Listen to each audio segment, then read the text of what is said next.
3, 2, 1. And it's live.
This is Leicester Till I Die TV.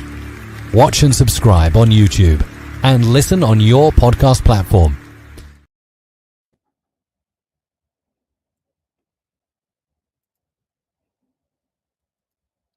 I do that every time. Good evening, everybody. Welcome along. Glad to say we're doing a review show where we can actually talk about getting 3 points. Whether we should be proud of those 3 points. I call it a smash and grab. I think if there were police outside, that they'd have arrested Mortis if you went for that. But look, we got away with it. We got 3 points, and normally, I know if you're tuning in for the Foxes Forum, that isn't tonight because of it's a Monday night game. We're doing the review, and I am extremely pleased to welcome along Steve and his +1. Good evening, you two. Hiya. You, of course, need no introduction to each other. Never seen this person before in my life.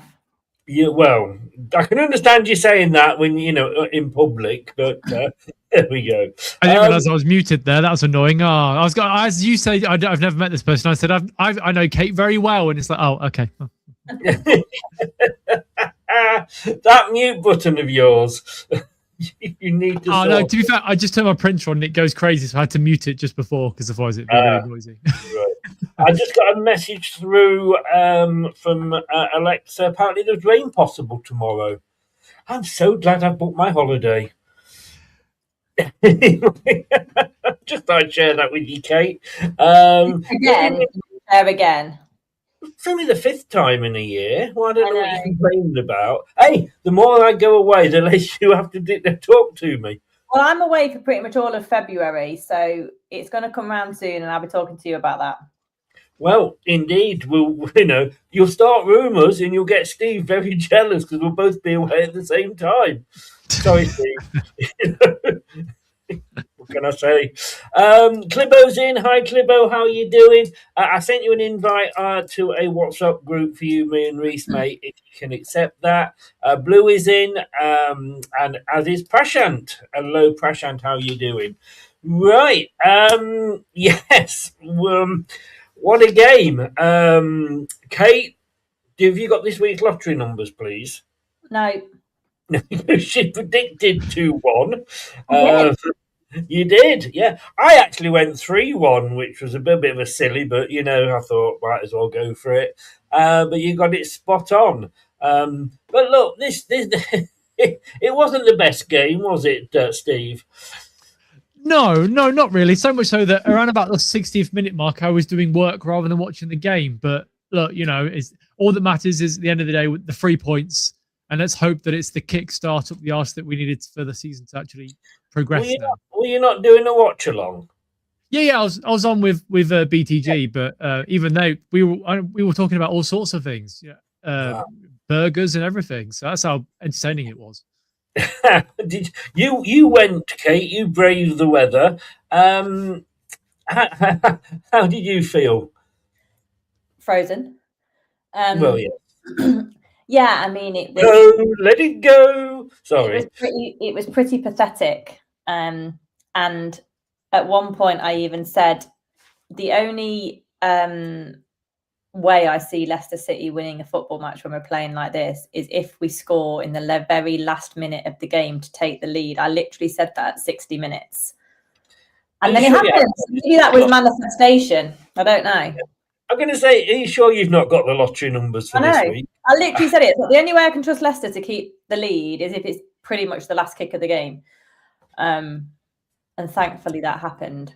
It must have been tough, though, with it being so cold and so boring. Like, you must have been there like, oh, well, why am I here? I don't really feel like that. I've never walked out of a match, and I never will.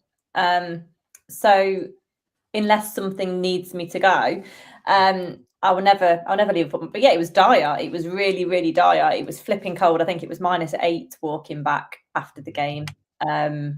And from 60 minutes, I was really starting to feel the cold. And it was lackluster. It was really boring at times. And you wouldn't have believed that we were at home, would you, with that performance either? Well, the thing I would say, Kate, is I wouldn't have believed we were at home with the level of the crowd noise, because I don't know whether, and you're correct because you were there, I'm only listening it on the telly. The most exciting thing about the crowd noise on the telly was that Sky twice had to apologise for the bad language that could be heard. I mean, it's a bloody football match. We're not watching Play School here. You'd have to apologise surely for swearing. Is that how woke we've all become? But, I mean, all I could hear, and I know that the away fans make a lot of noise, but there didn't seem to be any noise coming at all from Leicester. Yeah, but really there never is. The atmosphere has really dampened down at the King Power for quite a long time, for many years, to be honest, from being such a cauldron previously, but we did see the unthinkable during those years, to now just being your typical modern football ground. And I would say that of all the away games that I go to, the home end is always terrible, unless you're in an older ground where you can hear them a bit more. But football is becoming boring. It's a real risk of losing a lot of fans generally, particularly the upper echelons. That's why lower tier football is getting more and more popular, and we're seeing bigger and bigger crowds at lower league football, because it's proper stuff. It's the raw football. It's the sport we fell in love with. And these upper leagues are at real risk of, you like watching 11 men play chess with a ball, and you don't play chess with a ball, you play it with pieces. And it's just really, it's really taking the fun out of the jeopardy of the sport. There's no jeopardy in most games anymore, and that's what fans are missing. That's the roller coaster of being a fan on a 90-minute match day. I mean, Steve, you'll remember, well, you might not remember, last week we actually mentioned something along these lines, and I said, I love to watch ITV4 because they do the big match revisited. And, this is from like the 70s, 80s, Keith Weller's era. And it was proper football. They managed skill on what was, in all fairness, mud baths. They left the footing. I mean, I saw yesterday Jeremy Monga fouled one of the opposition players. When the whistle blew, he stopped and he went over, "You all right, mate?" and was tapping him. I saw that. I said that. Yes, thank you. Wasn't just me. What? Are we watching 11 fairies versus 11 fairies? Because that's, and no disrespect to fairies, but that's what I feel it is now. And I'm not going down this like, it's a man's game or anything like that, but it is a contact sport. Yeah, I said on a previous show, and I don't know if it was yours or Lox's or whatever, but I sort of arc back to the era of like 2005 to sort of 2012 area when it was like the standard sort of today, probably a little bit worse, but also not having all of the nitpicking over like what time you should eat in the morning, or you have your oatmeal at 8:06 in the morning because then you're perfect for 10 o'clock, and you had Thierry Henry and players like that. So, and you still had the grittiness of like the Roy Keane and the Patrick Vieira and the Martin Keowns, those sort of things. So, yeah, I do miss that era a little bit. I do feel like it's too chummy nowadays. I moaned on Sunday about Hamza clapping the crowd after the second goal. That wouldn't have happened back in sort of the early 2000s, would it? Because you get booed. But I don't know. Football is becoming too sterile, in my opinion. And Kate, you are right in regards to even top flight stands. You go to Liverpool, they've got a famous atmosphere.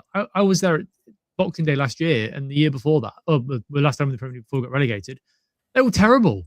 Ellen Road wasn't even very good until they got their equaliser against us in the Championship season when we lost 3-1. They were awful. And I don't know if it's because people are just getting bored of modern day football. It's most likely the case. I think they are. I mean, when I first moved down south, in an attempt, obviously, I moved down here, didn't know anybody down here, had no social circle, and in an attempt to sort of increase that, I went down to my local non-league football team, which was Poole Town, because I wouldn't go to Bournemouth, because to me, that's like having an affair, but with Poole Town, we're never, ever going to play them. And it was such a great atmosphere. And I'm stood next to this bloke behind the goal who is swearing like blue murder, going mad. And I said, well, you're not happy with them, are you? He said, I'm bloody not. I pay this lot. I own the club. He was stood behind the goal going mad. It was, like you said, it is proper football. But no, I went to see Lincoln play in the Carabao Cup against Chelsea earlier this season because my wife got tickets because she worked for the co-op. She got free tickets. Right. And the atmosphere in that, it was full and the atmosphere was incredible. And I was looking around thinking, you'd never get this at the King Power, or you won't do for a very long time. Yeah. And again, like lower league football is incredible. And I think there might become a tipping point in my life where I go, I can't be asked with the sterile nature of the Premier League. And I might just go to 25 minutes down the road. So I might say I'm going to Lincoln instead. It's the same LCFC, so I'm not really swapping too much out. No John Rudkin there, though, mate. What would you do? Oh, sorry. Yeah, you couldn't wear your shirt. No, my look, he'd turn up. He'd be the new director of football there. That would be so funny. But Kate, are we looking? And I'm saying this a little bit tongue in cheek, but everything's got to come to an end. And I've always said that one day we might see the bubble burst with the Premier League and the amount of football. It can't keep going on and on and on. We remember the ITV Digital and what happened. Could we start seeing that, though? There's always a potential. You've seen some of the other TV providers pull out, like Amazon, because they're just not really prepared to spend the money when so much of their income comes from other revenue streams. So the Premier League, I think for the first time, it tipped $1 billion, didn't it? The TV rights this last time round. And that's just outrageous money. And I'm not sure it's filtered through fairly enough to make the competition remain fair. And that's kind of what's starting to happen. FIFA have thought long and hard about this new 85% squad ratio. It's still spectacularly unfair. It doesn't promote fair sporting competition.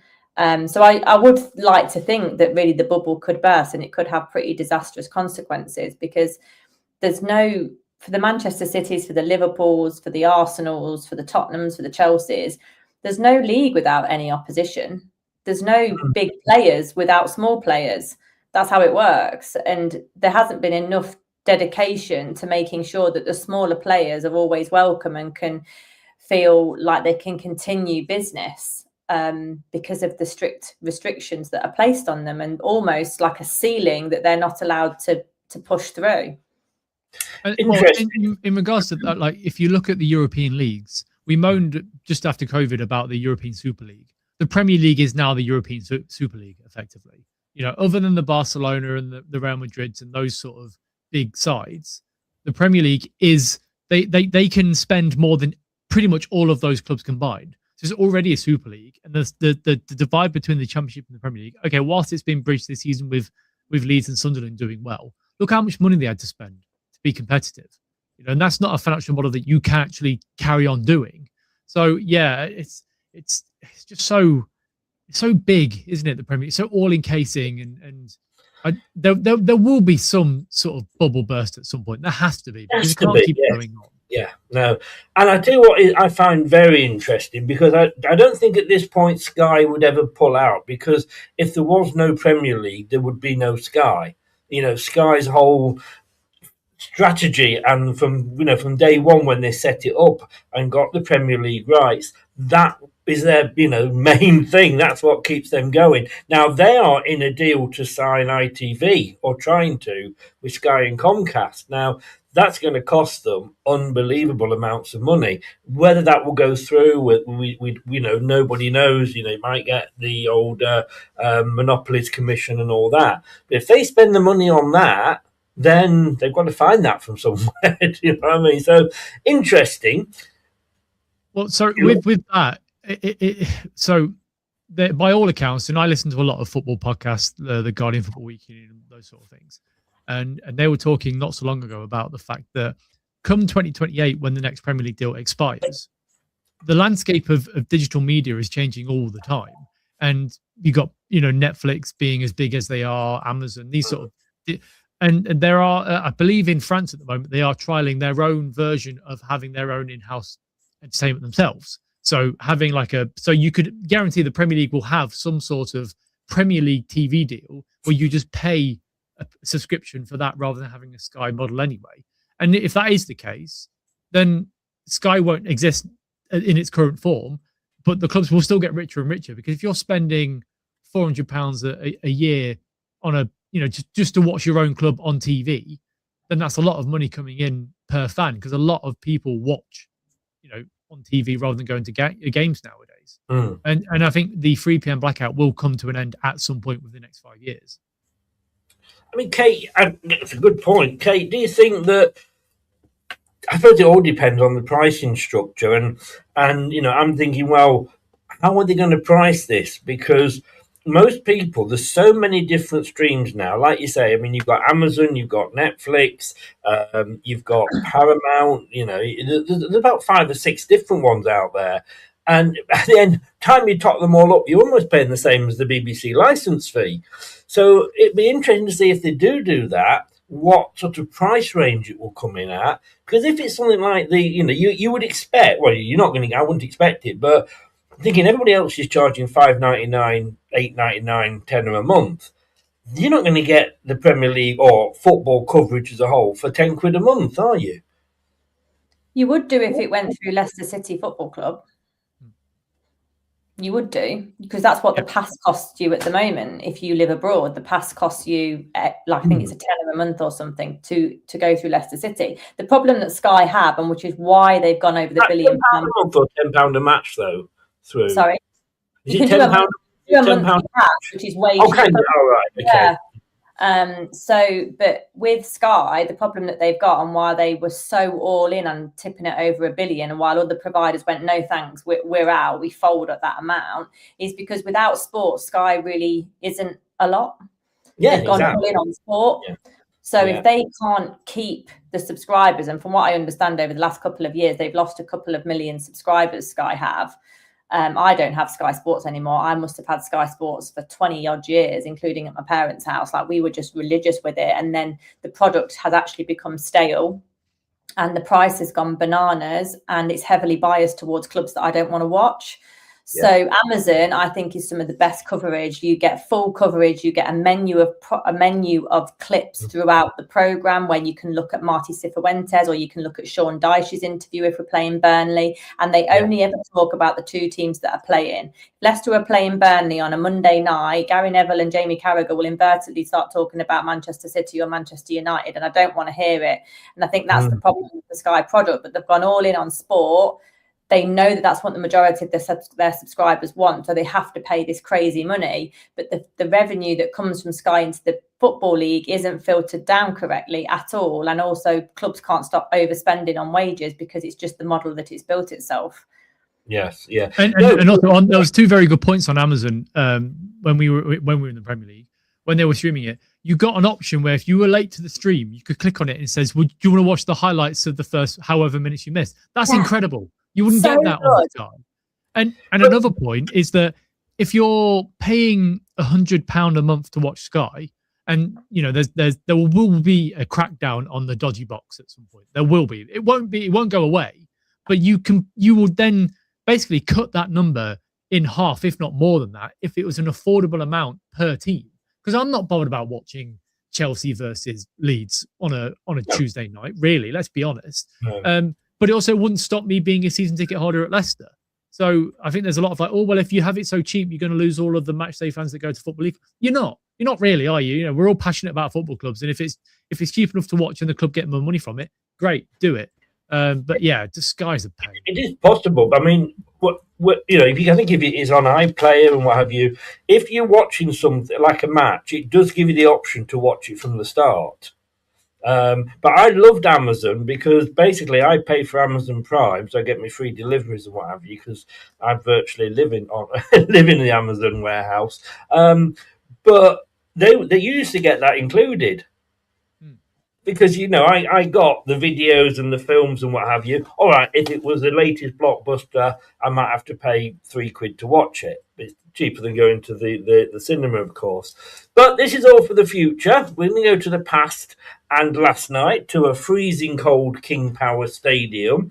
And Leicester were up to their old tricks again. We're getting opposition managers fired. Not the biggest surprise to break today. It's not up there with Enzo or Amarin being fired, but Ryan Mason's fired. I don't know if you remember this, Kate, but a long time ago, when Dave was quite involved with the channel, and I can't remember who we'd sacked, and he suggested that we take Ryan Mason because he was at Tottenham and he'd just taken over at Tottenham because they'd sacked somebody, and he did okay for 2 or 3 games. But he's gone, Kate. He's gone. Like I say, not the biggest surprise. No, not the biggest surprise. I mean, what they lost 9 away games on the bounce before last night. And yeah, they're just having a bit of a horrible run, really. I actually thought they played some really nice stuff. Especially in the second half when their confidence had grown a bit and they actually thought, you know what, this Leicester team are really easy to play against and we can potentially go for it a bit more. You wouldn't have been able to guess which team was at home last night. No. And yeah, they played some nice stuff, but their end product is where they struggled, really. They had some decent chances. I think Jakob made a save or two. And they had quite a lot of play in our penalty box, but didn't really do a lot with it. So yeah, sadly, that's the aim of the game, the results side of the business, isn't it? I don't like to see managers sacked. The West Brom fans were chanting that they wanted somebody out, but I couldn't make out the name. So I don't know whether it was Mason or not, but they sang it quite a lot. Yeah, they've been after their technical director as well, the DOF, like we have. So it's probably aimed at him because I mean, when you look at this, Steve, if you had watched that game yesterday and you'd walked out or turned the telly off, you know, because you planned to go out afterwards or whatever, and you'd missed the stoppage time, and you had seen come up on your phone manager sacked after Leicester West Brom game, you wouldn't have thought it was Mason if you were looking at it on that performance, because in fairness, they overran us. Well, to be fair, it popped up on my phone that there was a goal, and because I was on the stream, I didn't want to look at it. I was thinking, oh, please don't be West Brom. So I wouldn't be surprised if it would have been West Brom last night. But yeah, I wouldn't. We did say it's El Sakago yesterday, and one of them did get fired, and one of them kept their job. I don't think Motti would have gone even if we had lost yesterday, to be honest. But if you're a manager that's lost 9 away games, now it's 10 in a row, and you come up against a team like Leicester that, let's be honest, they should have beaten us yesterday. If it wasn't for Jakob, we would have been beaten quite handsomely. You're going to lose your job, unfortunately. I think he's actually a decent coach, but you know, after a certain amount of time at a club, it sort of goes stale, doesn't it? As we all know, and I think that's sort of what happened in the end. He's only been there 7 months, but Kate, being a good coach doesn't make you a good manager, does it? No, it doesn't. But I would say that it's easier to identify a good coach in the short term than it is a manager in the short term. These managers just aren't given time, and that's part of the reason why the football model is also broken. I don't know what people expect when you keep churning and churning. You want a manager with a philosophy, but philosophies in anything, whether it's Greek mythology or whatever, philosophies aren't built in 4 months. They're not. You need an era. You need almost an era to create a philosophy. Yeah, you've hit on my specialist subject there. Let's talk Greek mythology. There's 2 words I never thought I'd hear on a Leicester City show. You know? But it is true. So if you look at United and Chelsea sacking Maresca and Amarin, there's no talk about the director of football there, is there? About their failings in that job. They've been there a while. It's always down to the manager. And look, I don't want to get onto the Rug King because we could be here all day talking about that sort of situation. But if you're the director of football and your manager hasn't worked, you need to answer the questions as well, right? You can't just sack a manager and bring somebody else in, and if that doesn't work, then you sack him again. Look at Southampton. You know, they replaced their manager with their under 21s manager who did pretty well before he got the job. Now he's not doing great, and they want him out again. And you're like, well, you know, my Southampton mate is not happy with me because just before they offered him the job, I said, I think they'd just beaten us. And I went, if you don't give this guy the job, your owner needs his head examining. And of course, they did, and they lost the next game, and they've struggled since. We'll come on to the game in a second. I mean, the biggest chant of the night I heard was, how shit must you be withdrawing away? At one point, which is great banter. But I think I'm going to divide you two now, because had we lost last night, would you have sacked him, or would you still have kept him? See, help me out here, Gav, because I said this on the post-match last night, I look at this and think, I look at it and say, oh, fucking hell, and I don't want to get onto Hamza yet, we'll do that later on, but I look at the team he picked and think, fucking hell, he's picked Hamza at left back. Kate would never have done that. But he's picked Hamza at left back. What the great sod is this idiot doing? And he's playing the same formation that Rude played, and he lost 17 on the trot, blah, blah, blah. And then when I've had a time to calm down and we've either lost or drawn or whatever, I was like thinking, yeah, but no, it's a mess. He's not going to be able to sort this out in like 7 months, is he? You know what? So I'm really torn. Like I say, during the match, I'd be quite happy if they announced at halftime they sacked him. But then afterwards, when I've started to think about it, I'm thinking, yeah, maybe we should give him longer. Steve, which side of that particular wooden fence are you? See, I actually think that me and Kate are probably going to agree on the overall outcome of this, because we've talked about it so many times that I actually think that even if he had lost last night, he wouldn't have been sacked. My own personal opinion is that, look, I think a break is probably the best thing, but unless you bring somebody in that's going to change the fortunes of the football club right now and back that manager, it's not going to change a hill of beans, is it? Let's be honest. But I would say that the formation last night was the I did say on Twitter last night, it felt like the last roll of the dice. You know, it was a dead man walking sort of situation where you're trying to put Hamza at left back and put your faith in a 16-year-old on the wing. I was a bit shocked that we didn't see more subs. We only brought 3 players on in the end. And that was Louis Page, Mavididi, and Daka. I thought Thomas would have come on for Hamza at some point because Hamza was being turned around all over the place. Or even Aluko. I thought maybe he'd start at left back, but I guess he trusts Hamza over Aluko. But yeah, I don't think he's going to go, for one thing. And we're now in the January transfer window. So if you're not going to sack him, then back him. Sign a couple of players. Try and get, because look, I don't think we're going to get into the playoffs. I think we're going to have a pretty poor season overall. But we're only 4 points off. You know, we're not cast aside, are we? So the January window is going to make or break a lot of teams' promotion chances. But I know when we've been speaking in the past, you absolutely hate the guy and you want him out. I don't hate him. I hate the guy in personally hate him, but you know what I mean. Decision making at times really baffles me as a manager. I don't really understand some of the things that he does, and I think his substitutions also baffle me at times as well. But overall, you know, you could chuck Alex Ferguson into this team and he might have a positive impact for a few weeks, but look at the players and you said this to me 4 or 5 weeks ago. You know, the manager gets all the stick, but actually look at the players themselves, and you know they deserve a lot of the blame. But you're right. But personally, had we lost that, had that last minute goal gone into West Brom, which it looked like it was going to for most of the game, they were the more likely to get the second goal. Would you have wanted him sacked?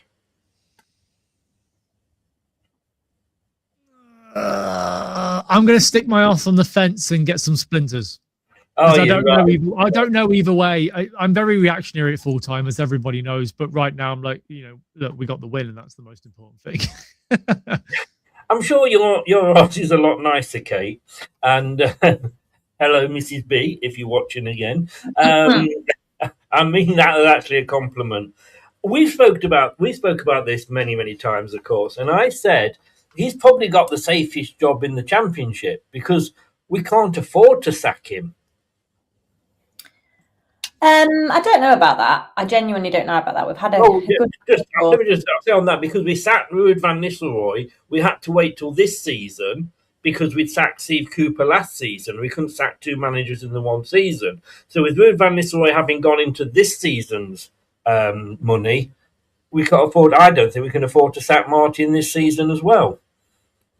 Yeah, I don't know on that. I don't know where we're going to be standing because we just did naff all last season in terms of money. So you'd like to think that we bought quite a lot of credit in the bank in terms of the PSR rollover cycles because we did naff all last year. So I don't really know on that, to be honest. I think if they really wanted him out, they could get rid of him. I can't imagine he's on the kind of money that Ruud was on. I don't think he'd be paid that money because it's not Premier League.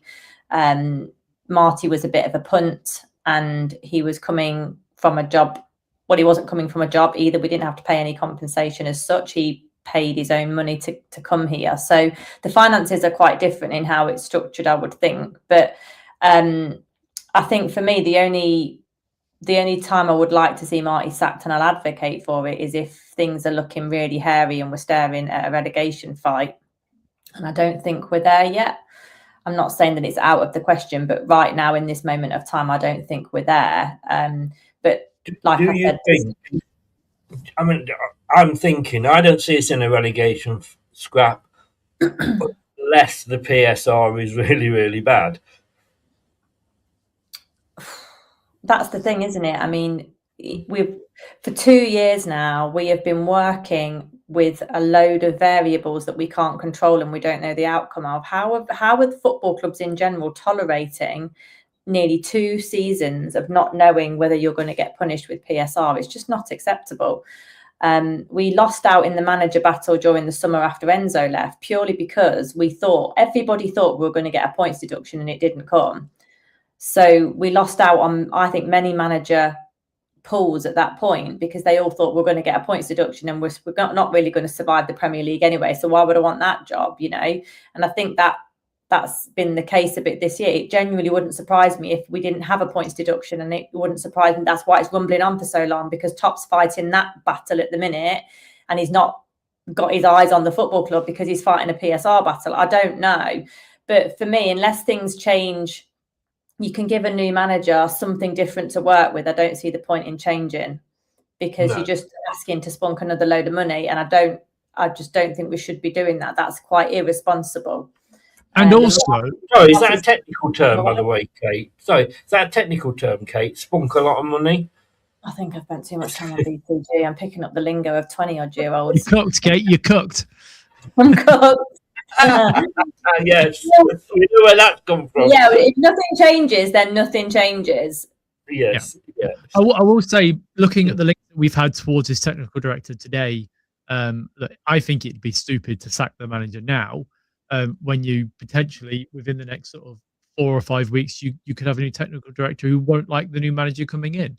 And if you sack Marty, then if it is the guy that we're all we've been linked to, then I hope we're all ready for Russell Martin football coming up for the rest of the season, because that will be the case. It really will. He loves Russell Martin. So fun. Who is this that we've been linked with?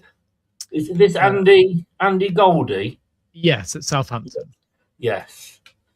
But by all accounts, looking at a few of the Southampton tweets about it, he's actually a really decent up-and-coming director of football or technical director. He's worked well in the academy and he's worked his way up. So it could be a astute signing from Leicester, but we love Southampton, don't we? We bloody love Southampton. We've got a loyalty card. You would hope, though, that having been at Southampton, seeing what Russell Martin did, that he wouldn't bring him here. Well, you say that, but the reason he went to Swansea was because of Russell Martin, and then he was there. He was pivotal in Russell Martin coming to Southampton when he signed there as well. So just piss on me party, Steve. Why don't you? Right, very quickly. 4-2-1-3, Chris. Sorry? I hope you like 4-2-1-3. Don't start me. Right, look, last night, I heard, I don't know how true this is, or somebody told me, that the cameramen were asked not to do long pan outs of the crowd because it was so empty. Whether that was true or not, I don't know.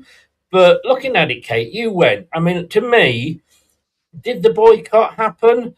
Had that game not been on TV, had it not been as cold as it was and horrible, and had it not been for the fact that just had Christmas and New Year, and then we've had about 4 games in 2 weeks, I think we would have seen a lot bigger crowd there.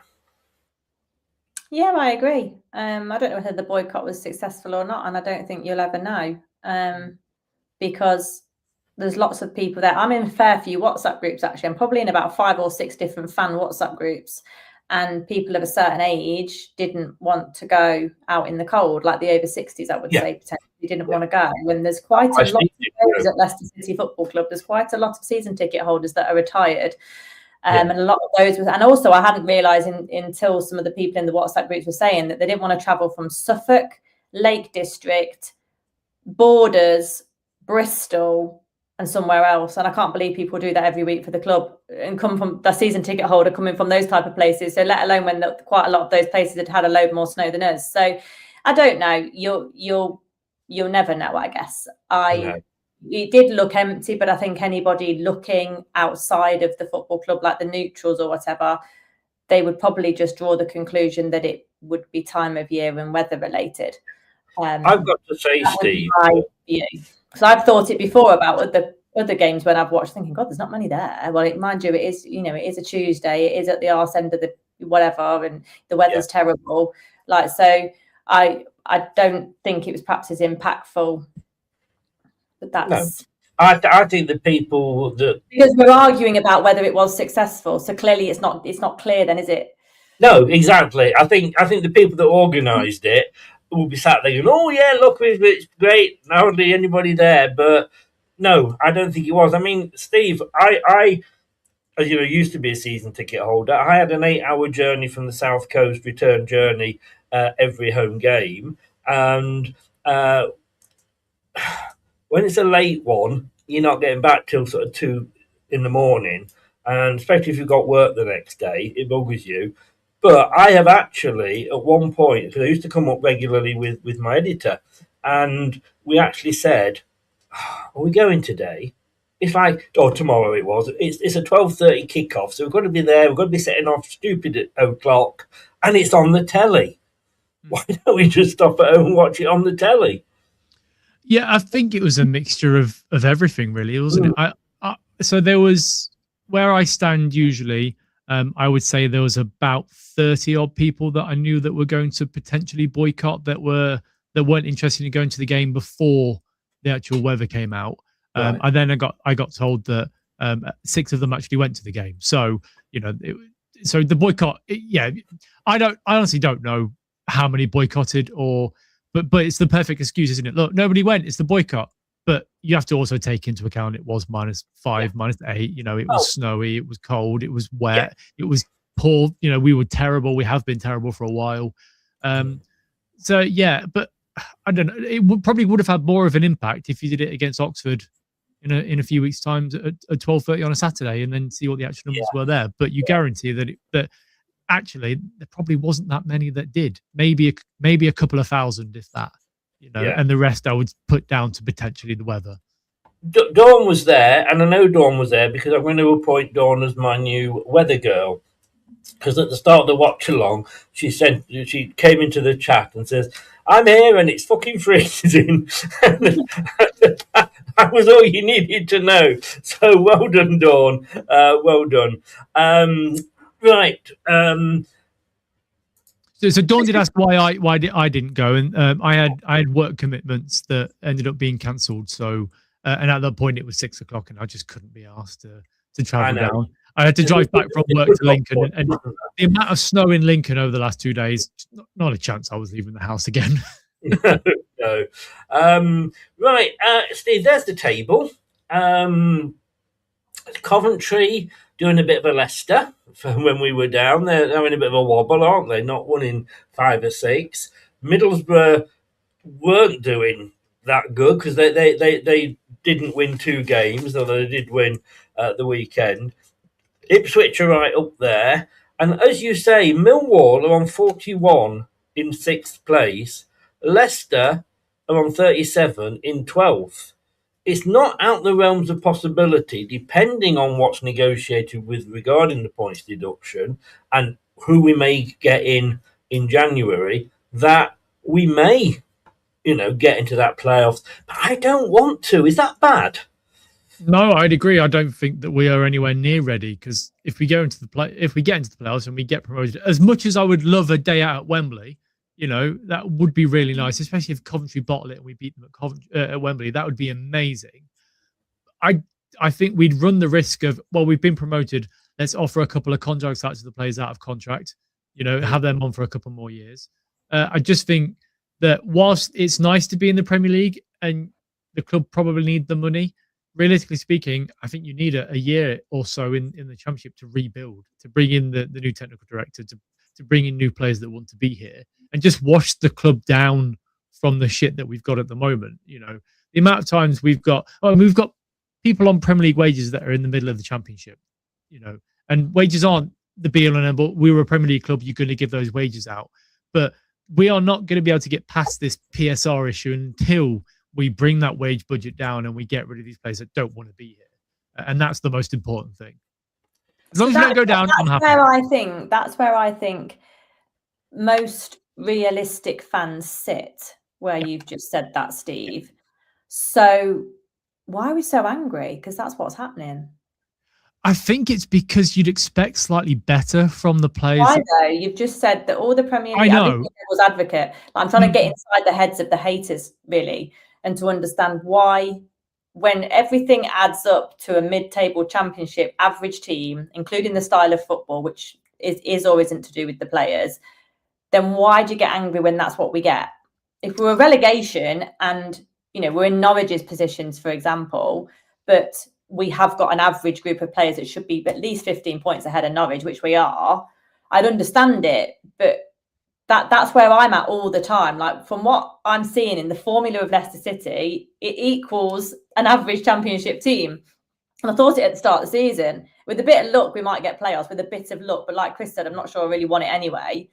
So I'm just quite interested in why it invokes so much anger when... I wonder if it's because of it doesn't feel like game 26 of this season. It feels like game 64 of last season. I think maybe it's just because we're shit and we've got the same players. The same players. Yeah, no, exactly. But I think that's what it is. There was a stat that popped up on Sky last night that said that we have done the least amount of running in the league so far this season. Yeah.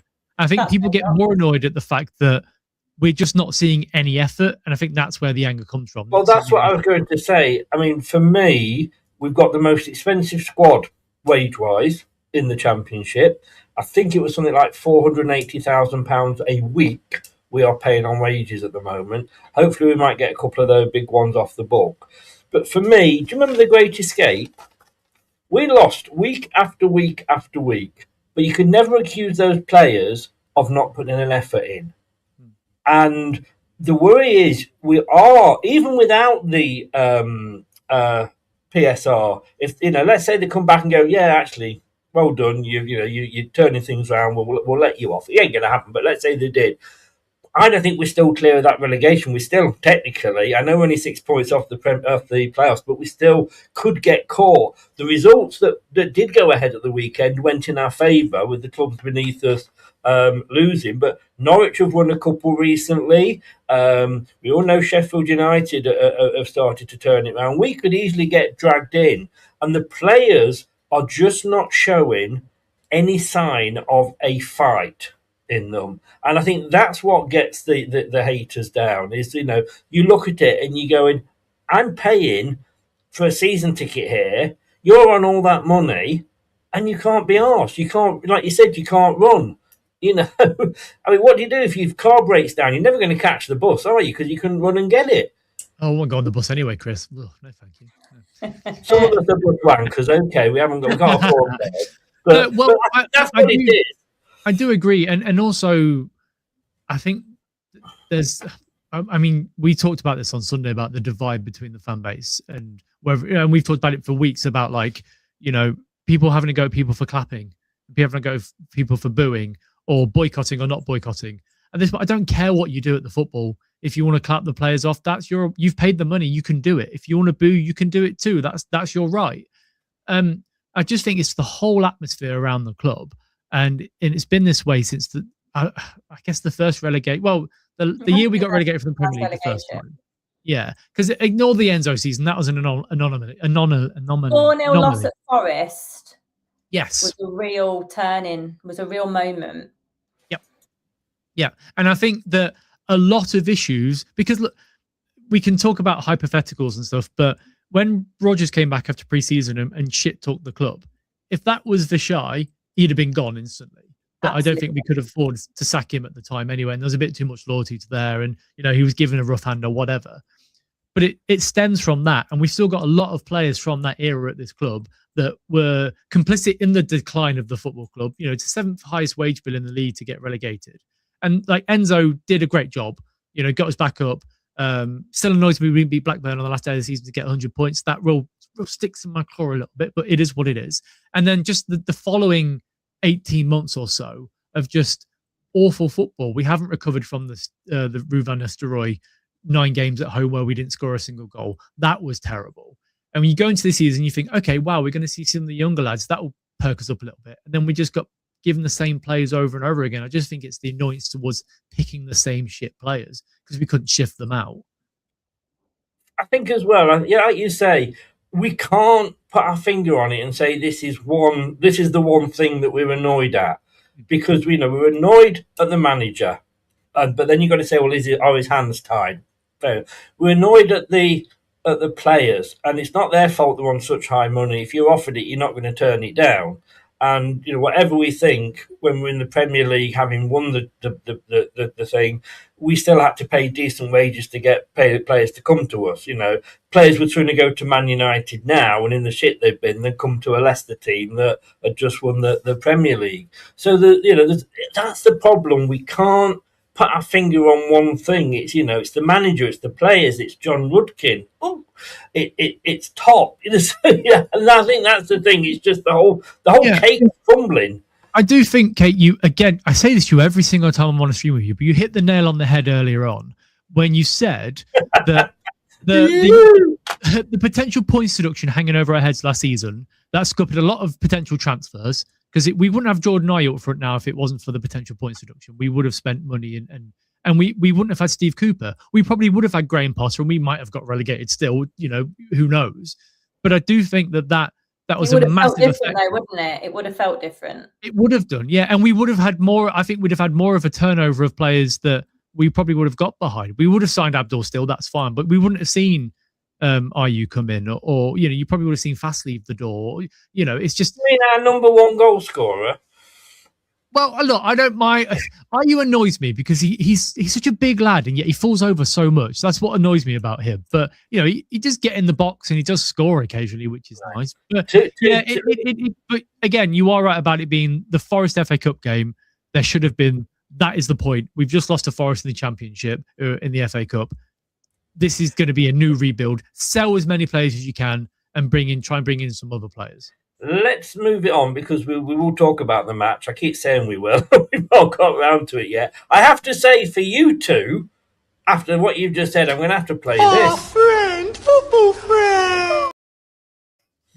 There we go. And it was £840,500 per week we pay on wages. I thought 400 sounded cheap, because Harry Winks is 90 that. Did I say Harry Winks takes up quite a lot of that, and so does Ricardo Pereira as well. Sorry, yeah. I knew there was a 4 in there, but no, it was £840,000 a week that we are playing. Right, let's get on to the match. You picked your team to start, Kate. That wasn't it. When they put the team out, they said that Ricardo was on the left, although he did soon end up on the right. I said to you in the Pick and Mix show, and this is what annoys me about Marty. He started on the right, didn't he? Sorry? He started on the right, didn't he? Well, No, this Hamza started on the left the entire time. He was on the. yeah, I thought that when it came up before the game, that was what the BBC Oh, I see what you and mean. Leicester, Sorry, yeah. yeah, they were all putting it out, and everybody's coming on saying, seriously, Ricardo on the left. So that's why it was like that.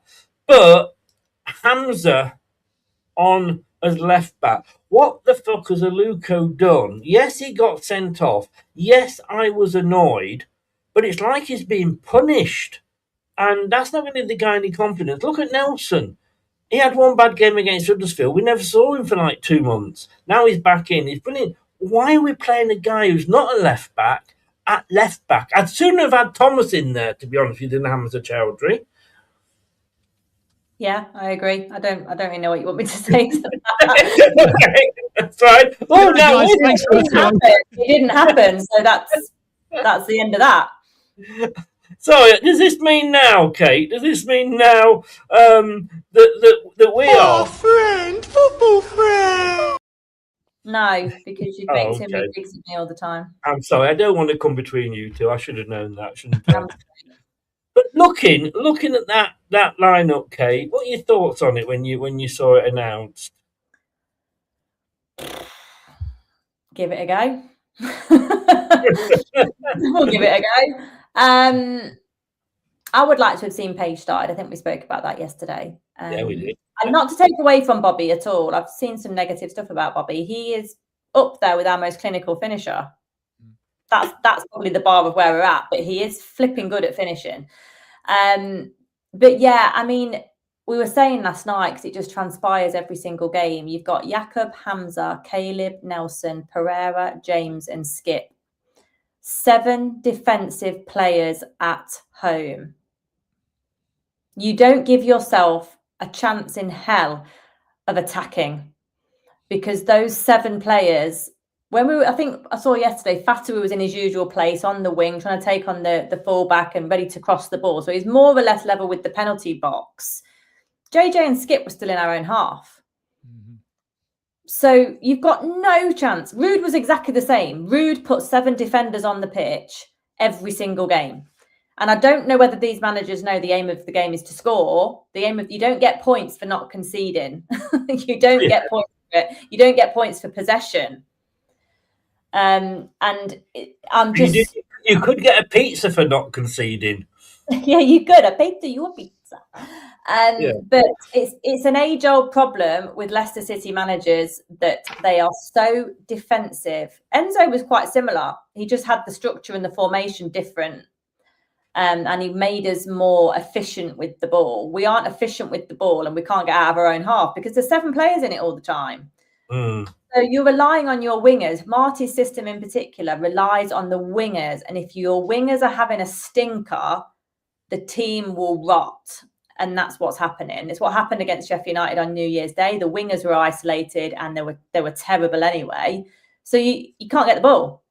Marty doesn't want to play through the middle, which is shown because those 2 midfield players don't enter the opposition's half enough.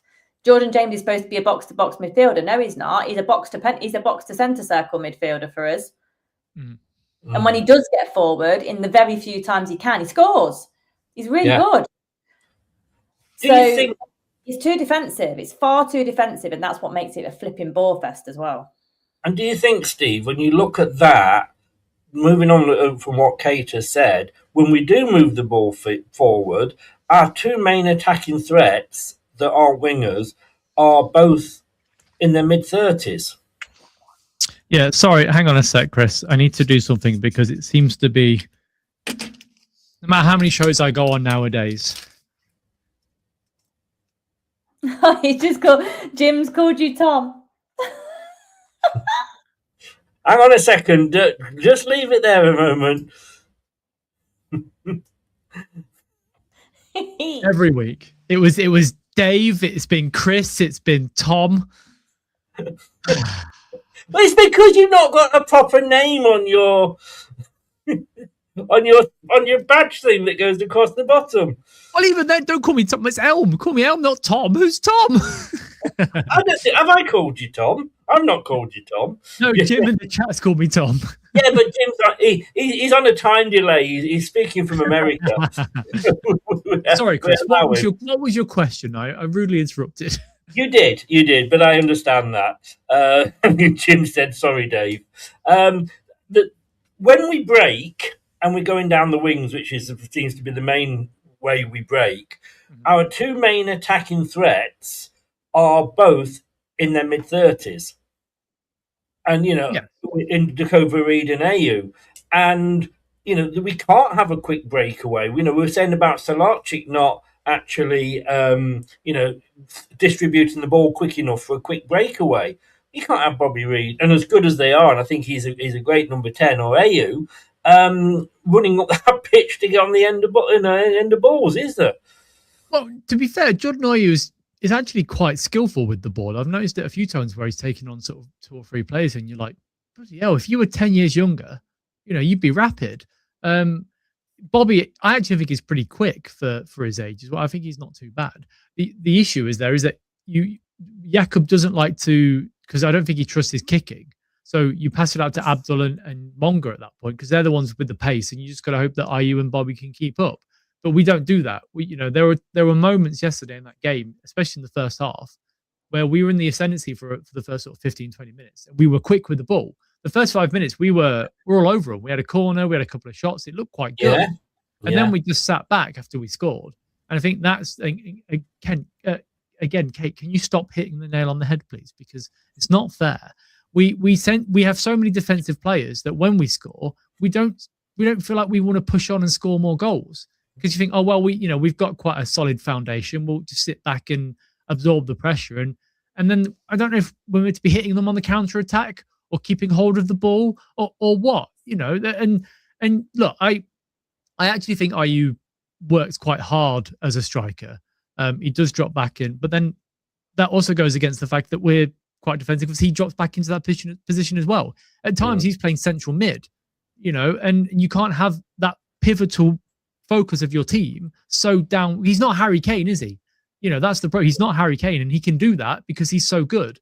And yeah, I just think that the issue is that we're just too slow to release the ball all the time. And then when we get the ball, there were times yesterday where Akoli had the ball and tried a couple of passes out to Hamza and Hamza back to him, and they were all over the place.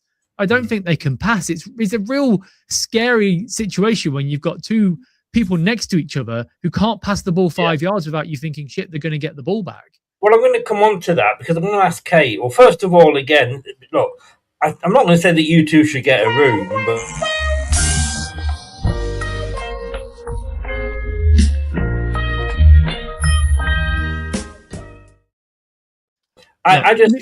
I feel like a gooseberry. What can I say? Look, we disagree quite a lot, me and Kate, at times, but actually, I feel like I can see Kate's side of things quite a lot, and there are a lot of things I do agree with. So, I'm not going to say it's bullshit, because it's true. I'm jesting. Yeah, even to extent. If Chris gets jealous, you just have to go with it.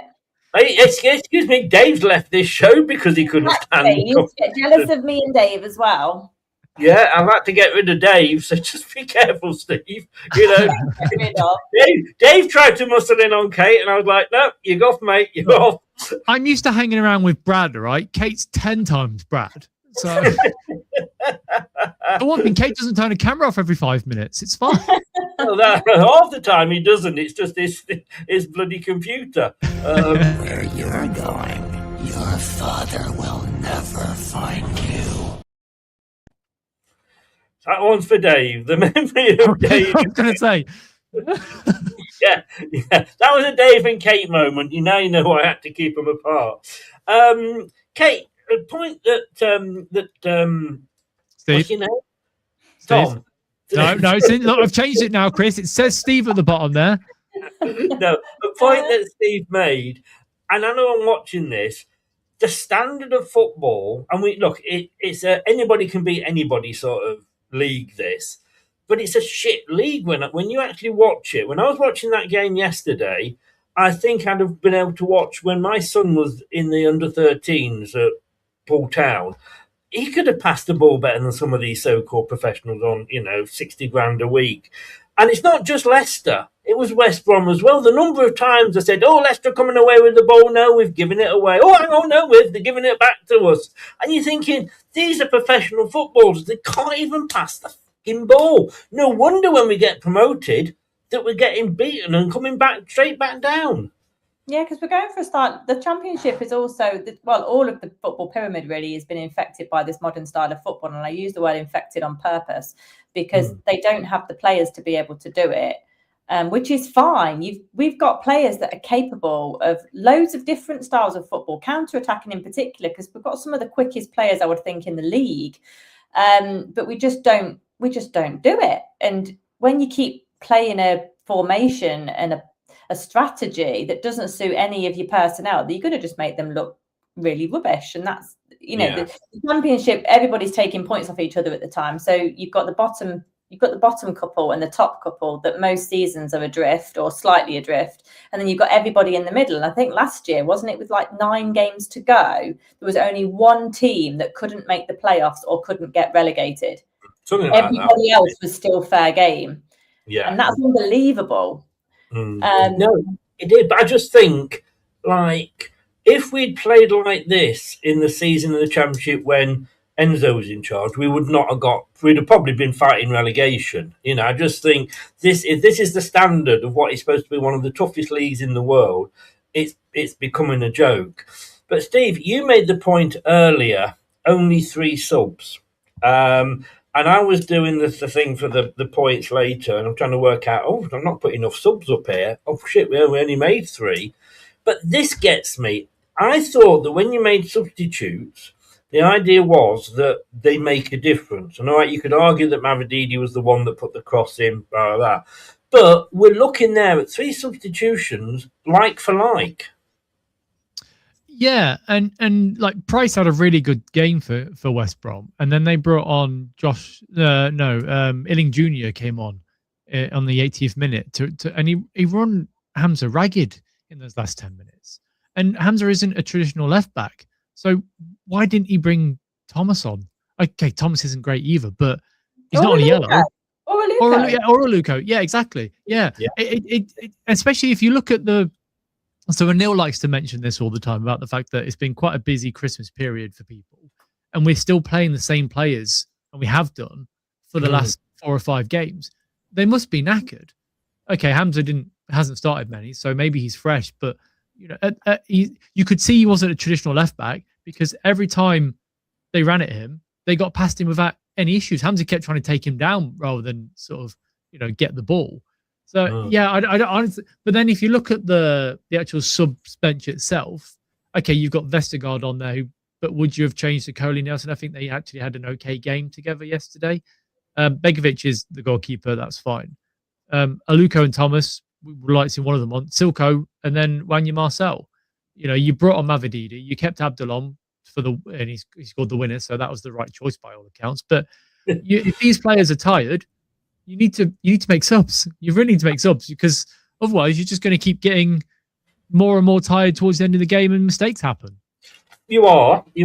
But Kate, one thing I liked, and it annoyed me and I liked it in equal measures, was that sometimes when we got to the second half, he would change the formation and we'd then play better under a 3-5-2. I mean, we've got a manager here who, when we played Sheffield United, they played a 4-4-2. We played a 4-2-3-1. They were 3-0 up by half time. So in his ultimate wisdom, when we played them again, the game before last, they were going to come in with a 4-4-2. What did Marty think? I know. I'll play 4-2-3-1, which was the formation we played when we went 3-0 down at half fucking time. This is every week, Chris. This is every week this gets brought up. It is, but it's true, isn't it?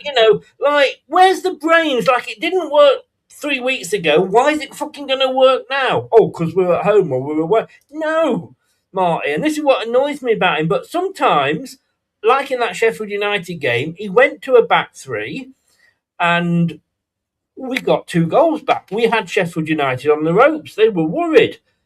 But now his substitutions just seem to be like for like, and it's not. Are we saying that Daka was any better than Ayew when he came on? I don't think so. Mavididi, you could argue, probably was slightly better than Monga. And let's face it, neither of them seem to get a full game. Was paid really a lot better than Dakova Reed. So why are we just changing the players? If they're knackered, don't start them then.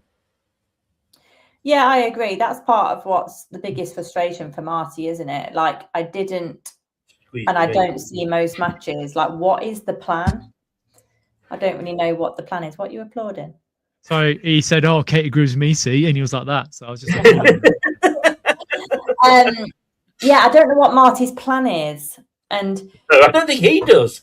That's the problem. And I don't really mind so much being married to your formation at the start of games, but we've had so many instances this season where we've had nearly a handful of games where we've been 3 down at half time, even 4 at QPR. QPR, he didn't make a change at half time. Yeah. How did he not make a change? Like, what? So what's the plan? Like, there wasn't even a change at half time yesterday, and the end of that half, apart from the goal, everything about that half was completely uninspired. So surely you can look on your bench and see that you've got the option to switch to a back 3. Yeah. You've got the option to pack the midfield a bit if you wanted to and go 5 across. Yeah. You have got that option. You could do 4-4-2 if you wanted to. There's quite a lot of options on that bench, because I just don't understand it. Just try something different. But these managers are so stubborn. Like, Farke's only accidentally stumbled across the 3-5-2 at Leeds, and it's starting to bear a lot of fruit. But he's had to basically eat humble pie with that because he didn't want to do it, and he's been forced to because of injuries, which is kind of where Pearson found himself in the Great Escape. Yeah. It was an injury that led to the 3-5-2, and it worked in abundance for us. So are you not then, Kate?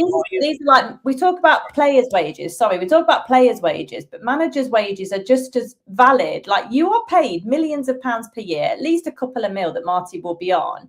How are you lacking dynamism, reactionary decision making, the ability to drop players? Jakob should not see a game for ages. He's terrible. He's absolutely terrible.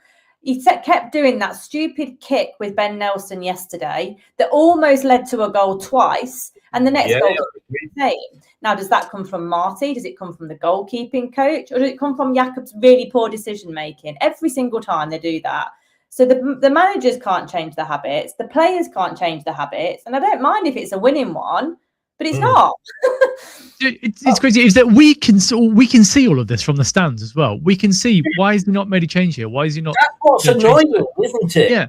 I wonder if it's like Groundhog Day, because it feels like Groundhog Day at times when you go to watch Leicester at the moment. I think the fact that he got the win at the end of the day probably meant the crowd weren't as vociferous as they could have been.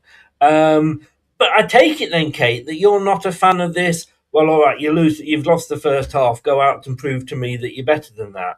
Well, it just depends, doesn't it? If you do time or whatever because of just 2 individual mistakes, and we have had a lot of those, then that's understandable. But more and more recently, we're starting to lose goals because of the collective effort or the collective responsibility. They've not stood up to the mark, and that's starting to become really frustrating. But I also understand that maybe he doesn't think the youngsters are good enough yet, because, to be honest, Monga infuriated me yesterday. And I didn't expect him to pull trees up or anything like that, but I expected to work. And I don't think he worked yesterday. He was jogging. I don't think he sweated, to be honest. We have a go at Steffi for not tracking back, and Monga does not track back at all. It was terrible yesterday. Like, really, I'm like, this is your moment. You know, every time that you get on when you're that age and when you're trying to break through, you've got to treat it like your cup final. And I just didn't see it yesterday. I didn't see it. Is he starting to believe his own publicity? I don't know.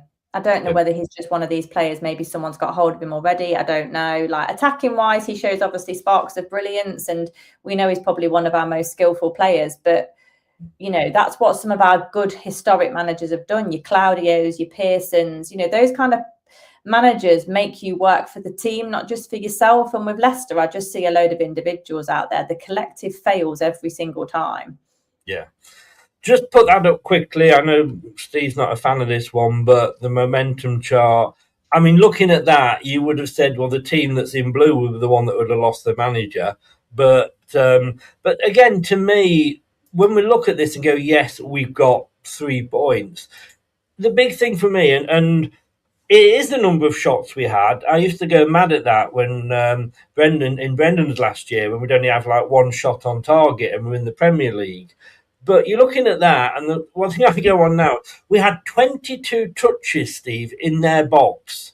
They had 45 in ours.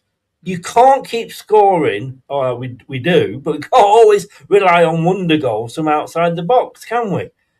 No, and like the one reason why we had Jamie Vardy for so long is because when you got a touch in the opposition box, most of the time it turned into a goal, whereas we don't have that here.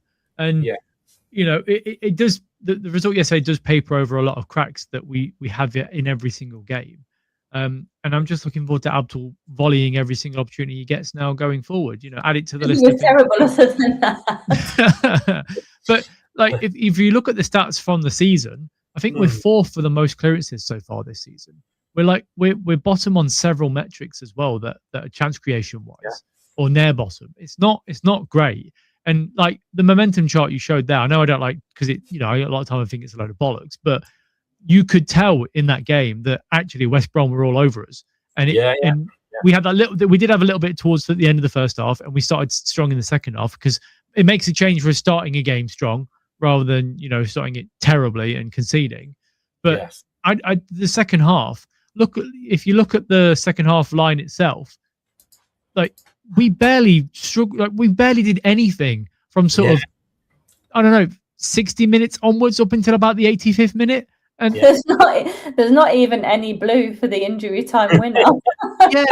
Exactly. Like, against it, like I can't even remember how it happened now, that goal and how it got there. But bloody hell! Well, we should have had a third, because Steffi put it on a plate for Paige and he missed it. So I mean, there was that brief moment just before that last green drop where we were attacking, but apart from that, we didn't look like we were going to get the second. It did look like... I don't remember that bit, to be honest with you. I don't. Maybe that was a drinks break. I don't know. I was doing work during that bit, so I have no idea. No, we did actually. For about 5-10 minutes, we actually looked, but then West Brom came back in it at the end, and we managed to get a decent goal. But look, let's... Talking of goals, should we have a look at them? And then we'll talk through them. And out to the right side where Jordan James is just hanging out in that area. Dickard over Reed, first time into Fatu, and then the lovely ball into Jordan James. He's going to pull it back for Jordan Ayew! And Leicester have an opening goal in this game. The first at King Power Stadium in 2026 is converted by Jordan Ayew.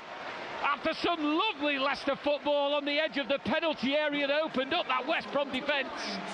And as it was squared to Ayew, from 7 yards out, passes it into the bottom left corner of the goal. His 5th of the season gives Leicester City the lead. Nice left by Hegger, the first time Mowat to Grant. He's racing clear, he's inside the penalty area, right-footed finishes. Deadly from Carlin Grant. A swift counter-attacking move has brought West Brom level. What is that beard? And for Carlin Grant, he's not scored in his last 4. That finish certainly didn't show that kind of form. Hegger, but with the hold-up play. Side to Johnston. Chowdhury's header comes back West Brom's way. Johnston felt he was nudged by Chowdhury, falls to the ground. Oh, he's still alive with Campbell, and it's a brilliant save from Stelarczyk to deny Hegger, but I was still watching for the foul that Johnston wanted, and all of a sudden Campbell had broke free from the byline, pulling it back to Hegger. First time shot, 6 yards out. Instinctive reaction save from Leicester goalkeeper Jakub Stelarczyk into the path of Mavididi. Opportunity to cross first time, but he wants to get it back onto his right foot. Hooks one in for Tawa! An unstoppable left-footed volley has won the game for Leicester in injury time. They've soaked up all the pressure. Stelarczyk has saved everything that West Brom threw at him. And with maybe the last kick of the game, Abdul Fatawu. Indeed. I mean, I've got to say, I didn't celebrate when we got the first goal, because I just thought, well, it's not going to last. I did when we got the last one, but somebody put in the chat in the watch along, and I always like to pick up on the positives. They did say, "Oh, look on the positive side. In most games, we're 3-0 down at half time." So you've got to sometimes look at these things and go, "Yeah, maybe." Right, let's have a look at them individually. Then we're not going to look at the save, but I want to look at them individually. This was the first goal. Talk us through this, Steve. Well, it's actually really good build-up play. Like, JJ on the wing, he seems to be doing more and more often. Some nice play between Bobby and Abdul, and then JJ finding IU to poking in. Without JJ this season, my God, we would be the most depressed football fans in the world. We really would. Actually, really, really good football, and stuff that you'd expect from this team that we haven't seen that much of. It was squared okay. I mean, that move is probably the best move I have seen from my club, and I'm going to say 18 months, because they actually were doing the short 1-2 passes, and at that point, that's what you expect players on this sort of money to be able to do. But apart from that, they couldn't find each other all game.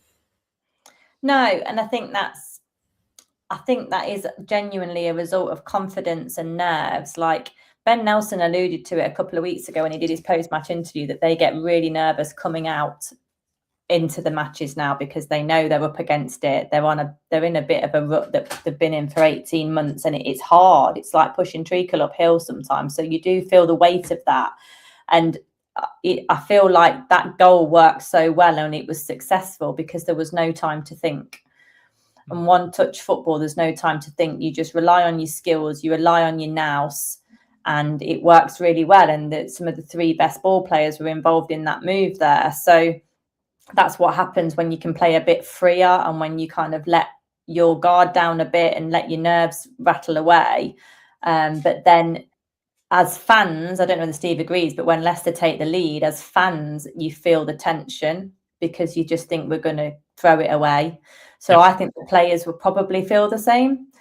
The amount of quick equalisers we've conceded this season has been terrible, even last season. And we just can't really hold on to a lead to save our lives. And that is indicative of really poor and low confidence, as well as just not doing your job properly. But I think it's amazing what momentum does in the good and the bad. And that's where Leicester are at the moment. We can't break that habit.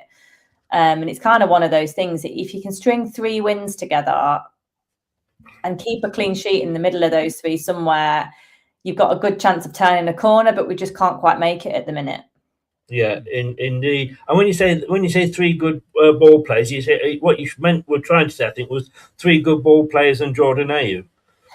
It was there. Like Steve said, he's a decent footballer. He's frustrating as hell at times, but other times you're like, where the hell has that come from? And like you say, 10 years prior, I bet he was quite something.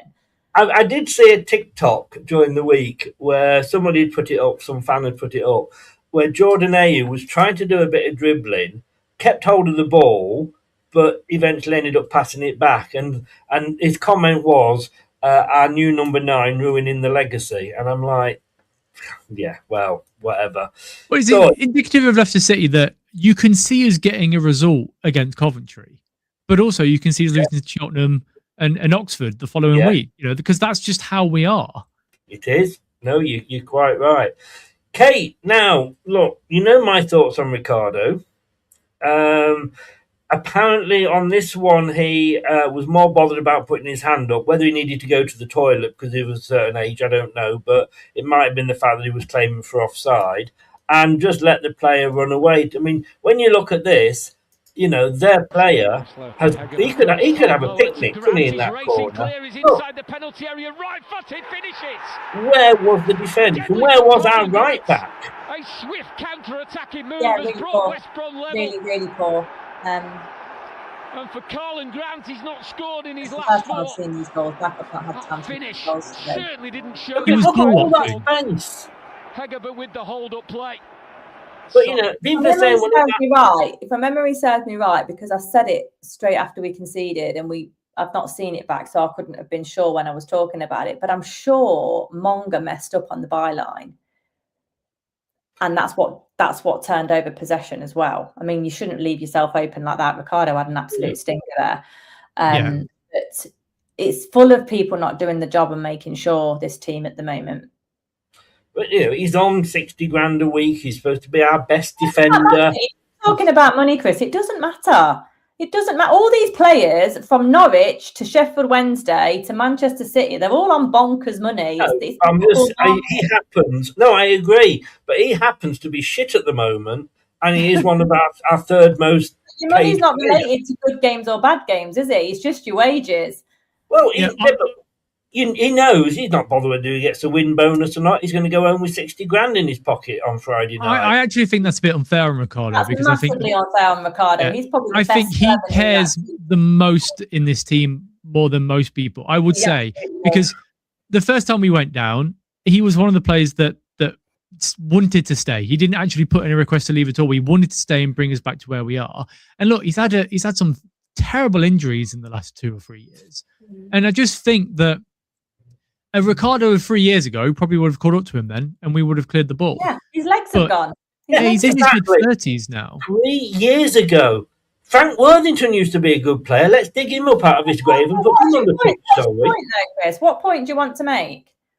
Point is that his good times are behind him, and he shouldn't be anywhere near the pitch. So who are you having in? Hamza? Because that works really bloody well.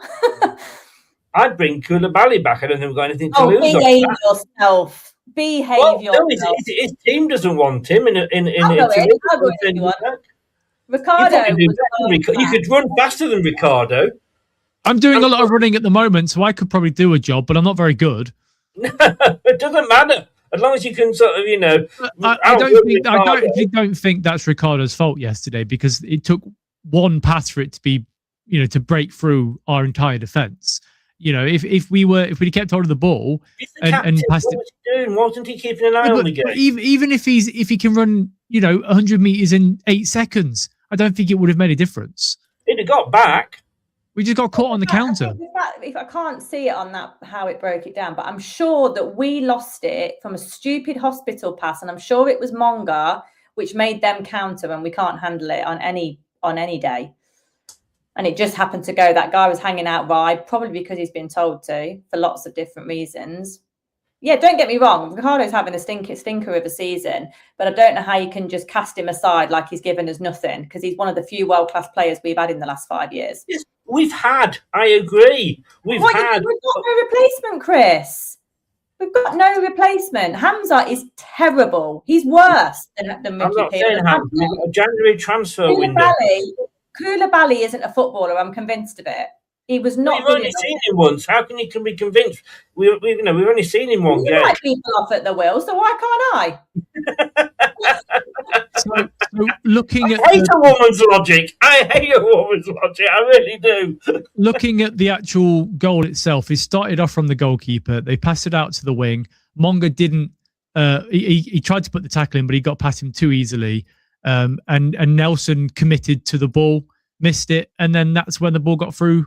Handler's actually playing him on side, to be fair, but it's a decent pass from their midfielder into the striker. I don't think Ricardo could have done much about it, to be honest. It's just that's football. It was a good move at the end of the day. Was that when? What was he doing on the right? Because he was supposed to be on the other side, wasn't he, Monga? Monga was on the left. The ball was starting at that end. The keeper passed it to Monga's side. Monga wasn't touched right, and they came through with the ball. Nelson committed to a challenge and missed it, basically. We need a left back, and we also need a right back in this transfer window. That's all I'm saying.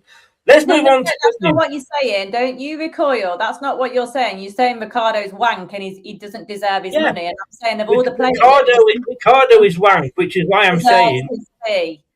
No, we've got a captain that can't play. We've got a captain that can't play 2 games in a week. It's like, you know what? That was going to be our point I was going to bring to the table tonight. Thursday and Monday. Have that, Ricardo. Well, 1.5 games. He's not played 2. He played 1.5. Let's be honest. Mummy and Daddy are fighting again.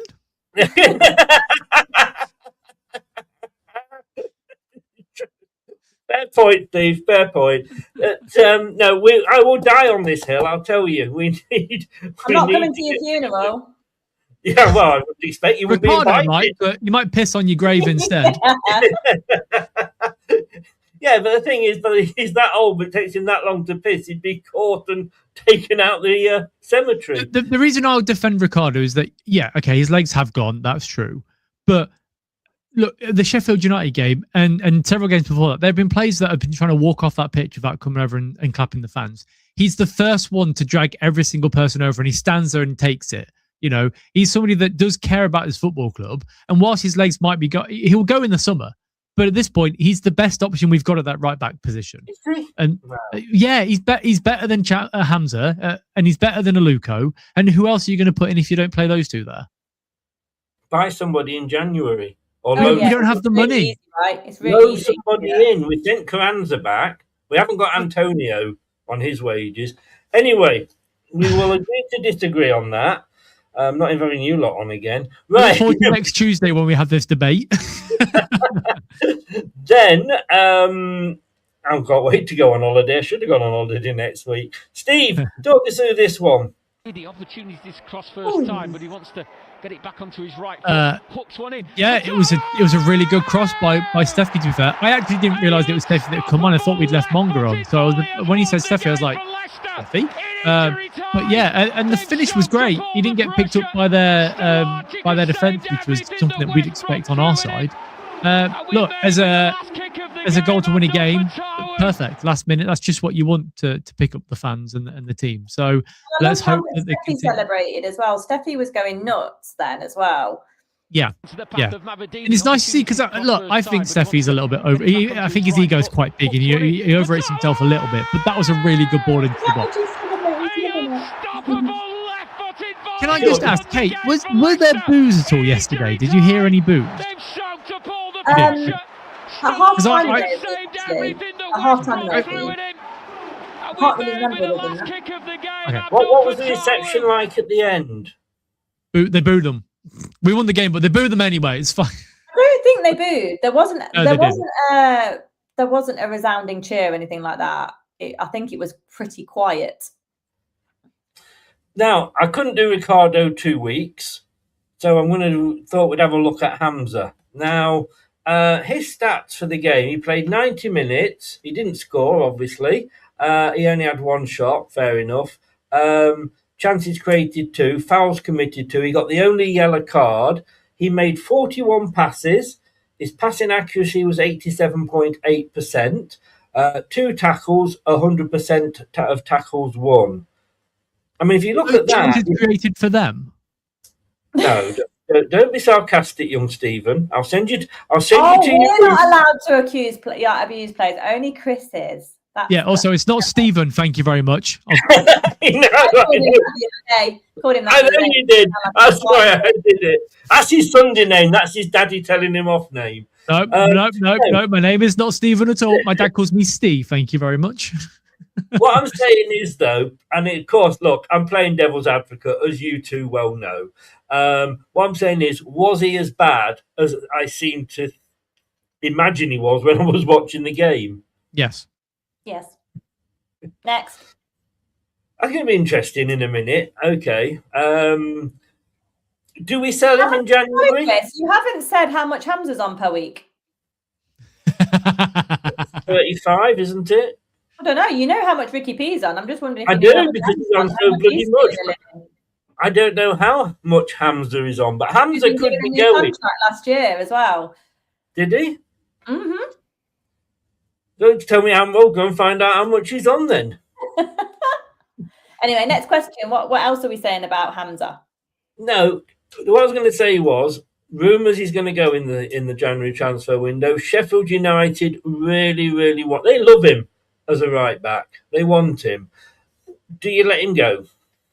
Or are we in the position, and yeah, I get what you're saying, Steve, but are we in the position of who the hell have we got then? Because if Thomas gets injured now, and I know we've got a Luco, but Thomas or Ricardo getting injured, that will never happen, of course. But if he did, only 60 grand a week, we've got to have somebody there. We haven't got Hamza here. we're going to be up shit creek, aren't we? Or do we cash in on him? I don't know. Steve, you first. So the positive with Hamza is that it's pure profit. So, that is the golden ticket nowadays, isn't it, for PSR, the pure profit you get for him.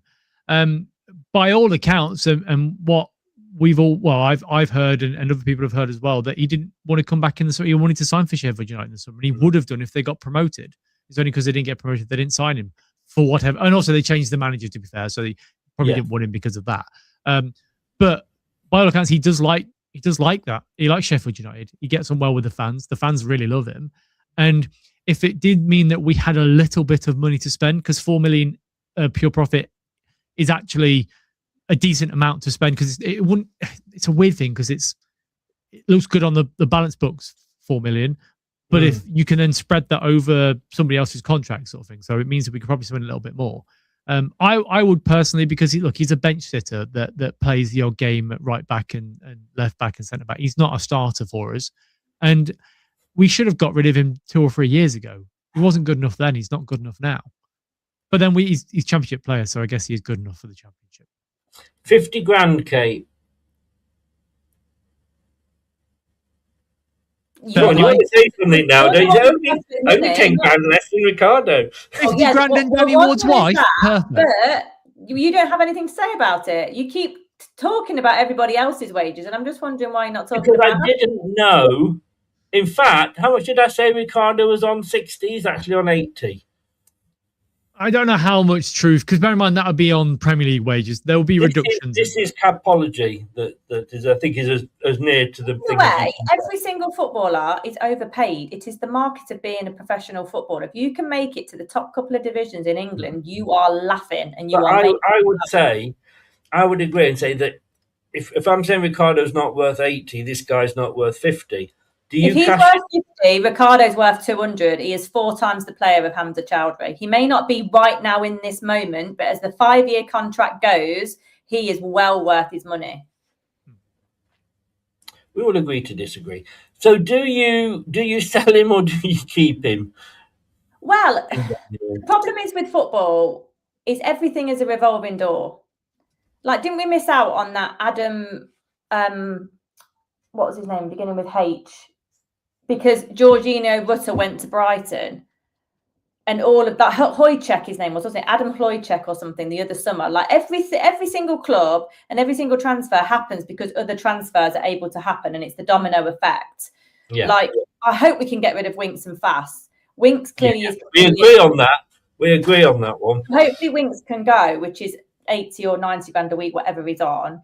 But can that club afford to buy Harry or even pay him right now? Do they have enough wage budget for him to move in January, or is it all bent on the summer? And it's the same thing with every single transfer. What is the receiving club going to do? Can Sheffield United afford to buy him now? Do they have wage flexibility in January, or do they have to wait till the summer? Every single time, revolving door. Haven't they got somebody that's been linked with Man City or somebody? Yeah, so then you've got to see if Man City have capacity. Well, we all know Man City have got capacity, but have they actually? It's just always a domino effect. But with Hamza in particular, because he is a well-used utility player for Leicester, I think we're going to have to get someone else lined up to make sure it all marries up. The money's all agreed, and you can do the quick swap almost as you do it. And that's what Leicester have had to. They've had to learn that along the way. No, indeed. I just want to respond. We're starting to wind it up now. We're not going to do the full player ratings and all that because we'll be here till midnight. Did you do a spotlight on Hamza because you thought he did really well, or just because he was a player to pick because of whatever? He was a player that I picked this week. Last week good to be played then, isn't it? God, imagine if you hadn't and you did a spotlight on him. Funny thing was, I did this today, so I kind of knew that he had. I didn't know if you were going through a spreadsheet of like people you've not mentioned for a while, and Hamza was the next one up. The passing accuracy does surprise me. Actually, I didn't think in what alphabet across the team. In what alphabet does Chowdhury come after Piera? It could be randomised, Chris. I don't know. I look forward to us talking about Glenn Hoddle next week. Well, you might as well get him in if you want to be these players that were, used to be good years ago. Let's get Glenn Hoddle signed up. Richard says here, Chris has an agenda against Ricky P. He cares he went to Preston away when not fit, but he went to support the team. I would expect nothing less than from a captain, to be honest with you. If you can walk, get on the bus, go up and support the team. Give them a bit of a pep talk in the changing room. It's a captain. We don't need more pep football in this team, thanks. All right, you know what I mean, you sarcastic woman. And is my agenda against Ricky P any more than somebody else's agenda against Luke Thomas? It's horses for courses, isn't it? But it's just my opinion. I'm not saying I'm right. I've never said I'm right. I'm just saying it's my opinion. But what's Luke Thomas on now, Chris? Sorry? What's Luke Thomas on now? He's on something crazy as well. They're all on crazy money. 4 years. I thought he was like 65 or something. Luke Thomas is on 30 grand a week. Oh. I imagine it's probably more than that since he signed his contract, though. He's probably on 40. Oh, this is honestly, mate. You can't change these just to suit your argument. I'm just quoting. Say he's probably on. Yeah, but he signed a new contract. How today is that list you've got? And also, you have to take that with a pinch of salt because I don't think anybody actually knows exactly what players are on. Well, this is Capology, which says 225 to 226 Leicester City FC salaries and contract. The weekly payroll that they've got there, the 840,500, is what newspapers have been quoting. So they use this as well. It's what Lock uses. It's what most. Yeah, but it's a broad, like it's not completely accurate. It's not 100% spot on. So I don't think we can take it as gospel. That's what let's take it to £30,000 and a penny. Then is that spot on? I don't know. I don't know what he's on. I don't know. I don't look at his wage packet. The only person we actually do know what he was earning was Raheem Sterling because his payslip got leaked. If you remember, he left it in his car and somebody broke into his car. So we knew exactly what he was on a week, and that was a significant amount of money. But I don't think we know. I don't think anybody really knows what these players are on properly. If Hamza has his car broken into next week, Kate, point the finger. He won't do. He's banned from driving. No, he is. It doesn't stop him in the past, does it? Let's be honest. He's going to get to Danny Ward's house somehow. Oh, dear me. Right. Very quickly, did he deserve any praise for the win? Anybody? It goes down to a moment. You go back to the beginning of the season where we weren't playing great, but we had moments of genius. And I think we had to go at Steve Cooper for having moments of genius in the first few games that he was at the club. And I think this is the same for Marty. I don't think it's anything down to his tactics or anything like that. Because what tactics? I think it's down to moments of individual class, and it got us out of a sticky situation. Yeah, I agree. Yeah. I think if we hadn't scored that winner, there would have been quite a lot of boos at full time. And that's not even from the lads that boo every week either, which is crazy. No, I do think that the like for like subs are baffling, and the what's the word? The lack of wanting to change or do something different. But like I say, which is why I'm not massively for sacking him, is that I could be saying that about any of our past handful of managers, really. Brendan always said, I don't have a plan B. Plan A just always needs to work. What a ridiculous thing to say. Multi-million managers who have a 25-man squad, of course you can play another fucking way. He's probably taken that off to Saudi Arabia with him, hasn't he? He came out last night and said that we were in control of the game. I don't think we were in control of the game. Yeah. Oh my gosh. I don't know where he got that from, but yeah, he came out and said that, we were in control for the majority. And you're like, were you watching the same game? Sometimes I feel like managers just gaslight you a little bit. Or I would say there is a book out there. There is a book out there that you can buy. It's called Manager Speak, and it's got all the things that you can say pre a game, after the game to the press, And anyway.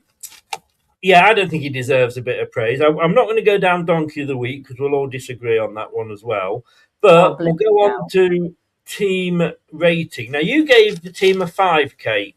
Yes, it would have been a 4, but we scored and we won. Steve? Yeah, I'd say that's fair. It would have been a 4, but we won a game, so it always takes it up a point. I'm not going to tell you what I did. Tell us, what did you do? You'll only pick on me again. If you give it, you got to take it, Chris. This is your channel. I know. What did you do? 2, 3, 4? 1. No. 0. Higher. 3. Higher. 7. 4. Down. Low. Oh, hang on. One of you down, one of you up. I'll tell you, I nearly went for 5, but again, as you said, because we weren't 3-0 down at half time, and it's winning a game is all about not letting the opposition score as well. And I thought the defence, apart from Ricky, wasn't really that bad. Coley and Nelson, to me, are looking like a really good pairing. I actually went 6. It is funny that the yardstick now is, well, we didn't go 3-0 down at half time, so it must be a 5. The Leicester City way. That's automatically half marks now. It is. Yes, you get 2 points for that. It's like one of those quizzes, where you have to answer things, and depending what you answer, how many points you get for it. Right. The official one, which was Alan, who was at the match with you, Kate. Don't know if you know Alan at all. He went 4. Yeah, I get that. Yeah, I mean, there. Man of the match. Now, Steve, who are you going for?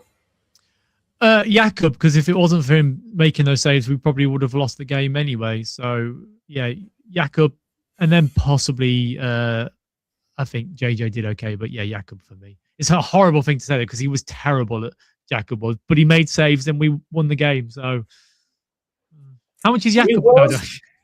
I can see Kate is. I think she's choking on something. I can't even think. Do you need the Heimlich maneuver, Kate? Yeah. I can't even.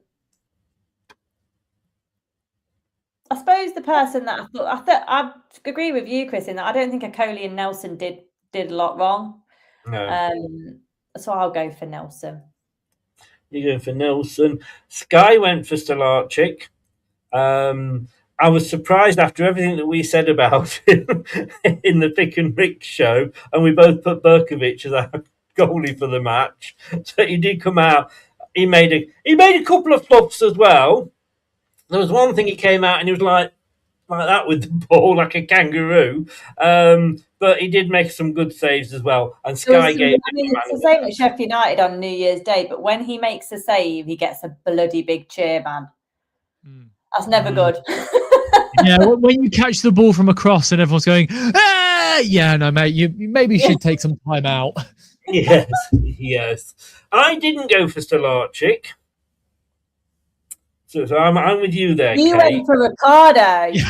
Teasing it. £80,000 a week, Ricardo, Chris. Bloody hell. Hang on, did you say Ricardo? I don't order my food from there. I can't afford to go You're going to have there. Ricardo 80k on your back, aren't you? I am. Actually, I might have gone for Hamza. Who knows? Is that what you got? Yes. Yeah. No, in fairness, I actually went for James because the thing I did note down about James is that he was all over the bloody place. And I don't mean that in a bad way. I mean, he was just, you'd look up and he was at left back, then he was at right midfield, then he was up front. The guy never stopped running. I'd have him as my captain, to be honest with you, because at least he can play 2 games a week.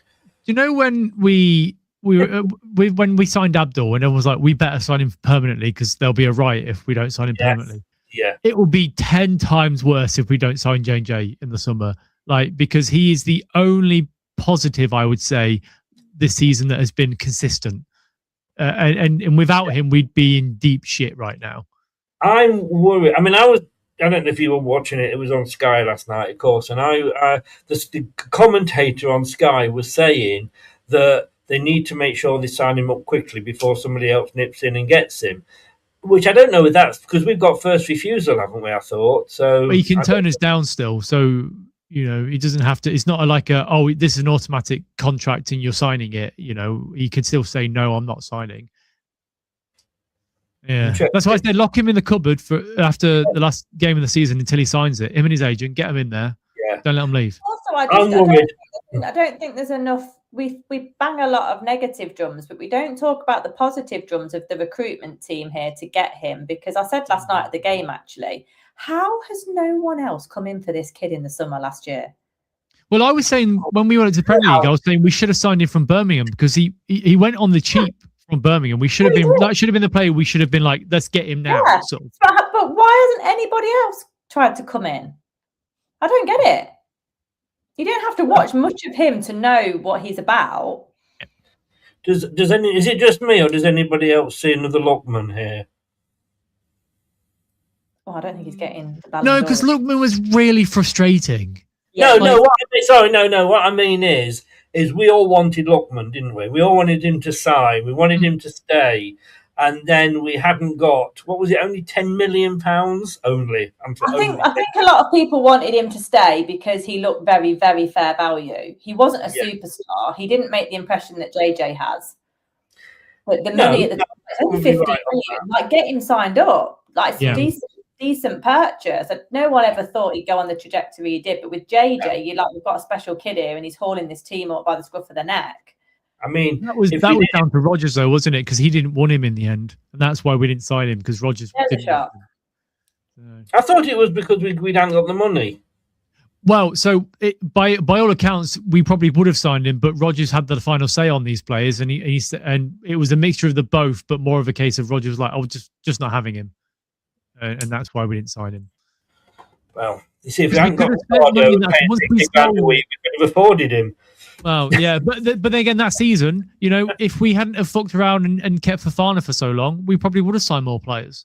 Yeah, that's true. That is true. Anyway, the man of the match down to Alan is Stolarczyk. So he's still shit, though. Sorry, it's just still so shit. And the thing is, he's 25. We're acting like he's like a 22-year-old. He's 25 now, and he doesn't fill me with any confidence whatsoever at all. That's older than Mads, then, isn't it? Yeah, exactly. And it's only because he's a youth product and he's come through that we're like, well, he's a youth product. It's fine. No, you're not. I'm sorry, mate. You're not. I don't think he's going to be here in the summer. I really don't. Do you? And I asked Kate this on Pick and Mix, didn't I, Kate? Did we let the wrong goalkeeper go? And I don't mean Mads Manson. I mean Iverson. No, we should have kept Johansson that went to Plymouth. The year we got relegated from the Premier League, we sold him to Plymouth and we kept Danny Ward, and he's the best goalkeeper in the Championship. And he was at the club and he wanted to stay at the club, but we sold him to Plymouth. And then he went to Stoke. Look at him now at Stoke. He's incredible. He's the keeper that I would have kept. But hindsight is a wonderful thing. It is. But out the two, do you think we should have kept Iverson over Stolarczyk? I don't think Iverson could have played this football that the managers want to play anyway. So yeah. I don't know. It's a real shame to go from Mads that season in the Championship to Jakob. That's for sure. Yeah. Sorry, Scott. A real shame for Mads as well. I mean, it's just not worked out at all, has it? Yeah. Get Mads back. West Ham don't want him. Mind you, we couldn't afford the 20 million, could we? That's true. I know you're coming with a question, Scott, but save that for next time because, oh God, this has gone on a bit. It always does, Chris. Sorry? It always does. It does, and we're not even doing the rating the players. But Kate, Steve, thank you very, very much indeed. I'll see you next Monday, Steve. Kate, are you okay for a pick and mix? Yes, I think maybe. I'll double check. I'll let you know. Yeah, if you can. Yeah, we've got the mighty Cheltenham Town at the weekend. We're just going to lose that, aren't we? I didn't realise today it was a lunchtime kickoff. I thought it was 3 p.m. 12:15. Yes, we are. Yeah, that'll explain it. That'll explain it then. 12:15. Luckily, I'm not going, so I don't want to make the trip down there on the Saturday. Instead, I'm going to do a 20-kilometer run. Do you want to quickly mention that again, Steve? Yeah, as I said previously, I'm doing a marathon in May for LAMP Mental Health that support Leicester and Rutland mental health services. I've raised £1,000 so far. which has blown me away. I'm not going to lie. I actually got quite emotional on the first day getting £500 because, you don't expect it to be such a hit. But I have put some new goals in there. If I get £1,250, I'm going to be waxing my legs. If I get 1,500, I'll wax my chest and my back, but not my eyebrows or my beard. They're staying. That's non-negotiable. Are you going to do this live? I'm not going to wax my balls live, Chris. No, I don't think people need to see that. That's for sure. I didn't need to see your balls. I want your legs and your. Sure, I'll record it for you, Chris, just for you, mate, so you can put it on. I just think that on your channel, I would have it on mine. But yeah, so plenty of time. The training has started. I'm into week 1 of training now, and perfect time for it because it's fucking snowing, which is great when you're running at -6. But it is what it is. Hey, your decision, mate. Your decision, guys. Thank you very, very much. See you later in the week, both, and have a good week. Thank you very much. Cheers. Bye. Cheers, bye. Bye. Thanks there to Kate and to Steve Elm Tom, whatever you want to call him. And do what it says at the bottom. Subscribe, like, and all that sort of stuff. And hype as well. And thank you for joining in the chat. Please, Scott, come in with that question. We will do in a transfer show later in the week. So do come in with that question there. Hype it as well, as I say, if you're on your mobile. And if you've been listening via your favourite podcast platform, thank you very much for lending us your ears. It's been a long one. It wasn't normally this long. But I thank everybody. Have a good night. And, hey, we actually won a game. I know. Good night. Thanks for watching. These videos are tremendous. You'd better like them too, or I'll be back. This podcast is proud to be part of the TalkSport Fan Network. TalkSport. Powered by fans. That will conclude this evening's entertainment.